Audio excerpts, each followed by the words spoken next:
আগামী ৩১ আগস্ট থেকে ১ সেপ্টেম্বর চীনের উত্তরাঞ্চলীয় বন্দরনগরী থিয়েনজিনে আয়োজিত একটি আঞ্চলিক নিরাপত্তা সম্মেলনে এক মঞ্চে উঠতে যাচ্ছেন দেশটির প্রেসিডেন্ট শি জিনপিং, রাশিয়ার প্রেসিডেন্ট ভ্লাদিমির পুতিন ও ভারতের প্রধানমন্ত্রী নরেন্দ্র মোদী। এই সম্মেলনের আয়োজন করেছে সাংহাই সহযোগিতা সংস্থা। এতে রাশিয়া, ভারত ও চীনের পাশাপাশি মধ্য এশিয়া, মধ্যপ্রাচ্য, দক্ষিণ এশিয়া ও দক্ষিণ পূর্ব এশিয়ার ২০টিরও বেশি দেশের নেতারা অংশ নেবেন। রয়টার্সের এক প্রতিবেদনে বলা হয়, শুল্ক আরোপ নিয়ে ট্রাম্পের বাড়াবাড়ি কর্মকাণ্ডের মধ্যেই এক মঞ্চে শি, পুতিন ও মোদির এ উপস্থিতি হবে গ্লোবাল সাউথ বা বৈশ্বিক দক্ষিণাঞ্চলীয় দেশগুলোর অর্থনীতি, নিরাপত্তা সহ নানা বিষয়ে শক্তিশালী সংহতির দারুণ দৃষ্টান্ত।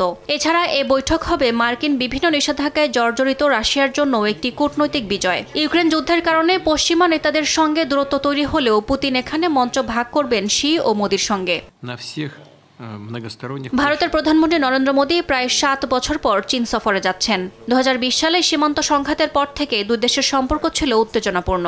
তবে সাম্প্রতিক সময়ে উত্তেজনা প্রশমনে পদক্ষেপ নেয় এ সফরকে তাৎপর্যপূর্ণ বলে ধরা হচ্ছে। পর্যবেক্ষকদের মতে, শি মোদির বৈঠক সীমান্ত থেকে সেনা প্রত্যাহার, বাণিজ্যিক ছাড় এবং ভিসা নীতি সহজীকরণের মতো ঘোষণার পথ তৈরি করতে পারে।